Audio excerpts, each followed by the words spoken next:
Check it out. I want to make a video of the simulation, right? And I'm gonna talk about it with the knowledge I have. Okay, so the simulation.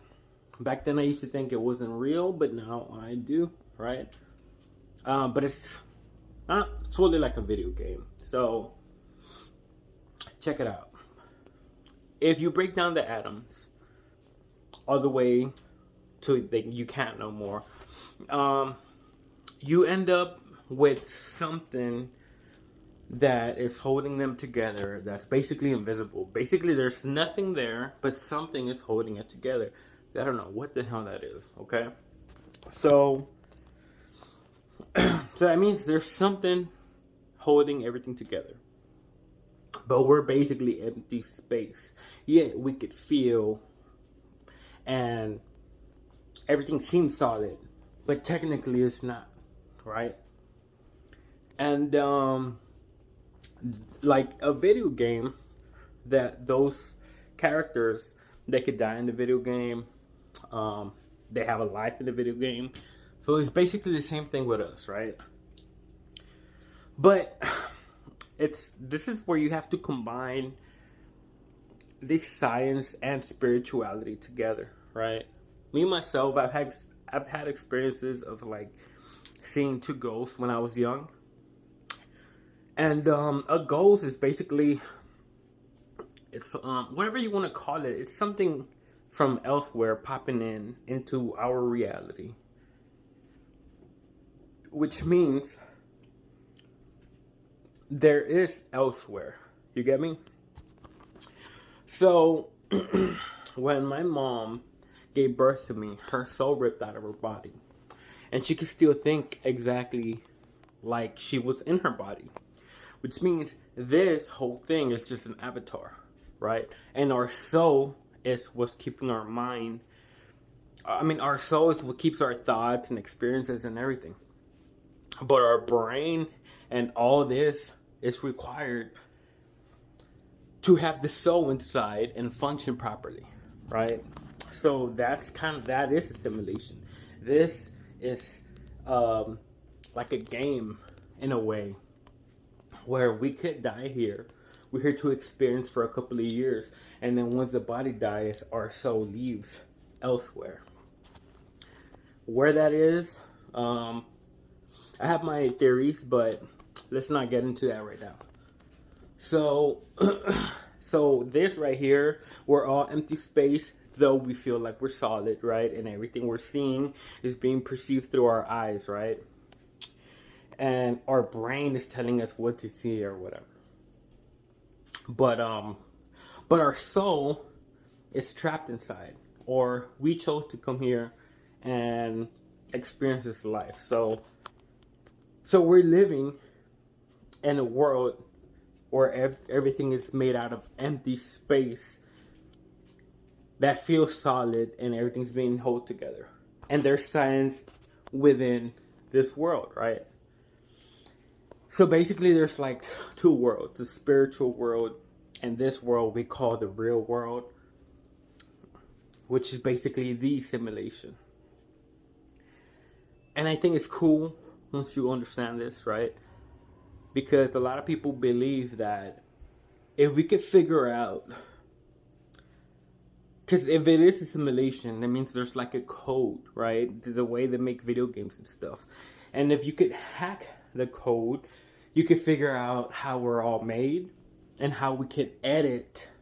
We could edit the code, which means we could edit the simulation. So all of this and everything is a simulation. So if we hack it and edit it, which means we could edit all of this, right? So that is the theory. And that's what they're trying to figure out and do, right? But even manifesting, we could all manifest, and basically your thoughts create your reality, right? And those who have not experienced with it, who don't have experience with this, just look up law of assumption and Neville Goddard. That's the main one that I learned and got success with, right? Or search up on YouTube Joseph Eli. Those are the main ones. Okay. So thinking something, right? Like, let me give an example.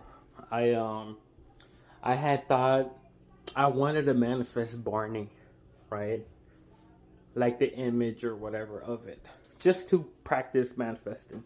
And I remember, and I said in my mind, like, I'm gonna see Barney, I'm gonna see Barney. And that was it. I did it in the morning. I went throughout the whole day. Regular day working, got home, showered, lay down on the couch. And then I get a message from my cousin. And then I open the message and she sent me a meme.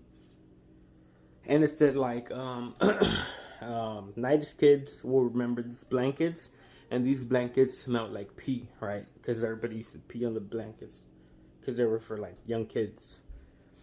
And it had Barney on it. So your mind has a type of control of this simulation, right? So you kind of attract it towards you, right? So to me, that's a little bit more proof that this is a simulation and it can be edited and hacked, right? There's a couple of old school scientists who used to, man, it's a Mexican scientist. I can't remember his name right now, but he was also a scientist, and he also had theories that you could edit the simulation.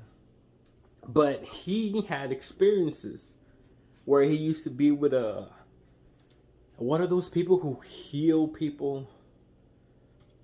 Not like a witch doctor, but maybe you could call it that. Oh, man, I don't know. It's like I don't know. It was this lady down there in Mexico who used to like basically do like miracles and stuff, right? But this guy went and lived there for like 2 years with her, and then he started seeing the crazy stuff that she used to do. I think he saw her take out a kidney, somebody's kidney, put it down, open her palm, and a brand new kidney materialized in her hand. And two scientists were witnesses of these type of things because they went to live with her to see if it was real, and they saw it was real. And they're like, what the hell? How is this possible, right? So they were trying to give an explanation of what was going on. So they had a theory that this lady was hacking the matrix, hacking the simulation, and creating at will whatever she wanted in real time. Because manifesting, when you manifest, you think of something and then it'll start moving, right? It'll start happening and then eventually it'll come. But this lady could literally just create something out of thin air, right? And it sounds bizarre, but I don't care. Like, if it is a simulation and if you do know how to hack it, you can basically do whatever, right? And maybe that this is what the UFOs, aliens, are doing. They know how to hack it, which is why they could just walk through walls and stuff like that. Maybe, right? But so they were witness of this. So they were trying to come up with a theory and then trying to prove it, right? But one of them got killed. So, and the other one, I think he just backed off or something, or I don't know. But yeah, this lady was creating stuff at will from her hand. And she was basically doing like the impossible. And they're like, yo, either this lady is accessing other dimensions and pulling things from out of the other dimensions, or she was hacking the matrix to create things out of thin air, right? And this lady, supposedly, she wouldn't charge anybody. She would just do it. But it wasn't her fully. She would let something, like, other, how can you call them? Entities, like, work through her. Alright, so if you're religious, you're probably going to criticize this and say, like, oh, it's demonic and stuff like that. But man, I'm past that. Do your research and keep researching all the way till you reach the Anunnaki, and then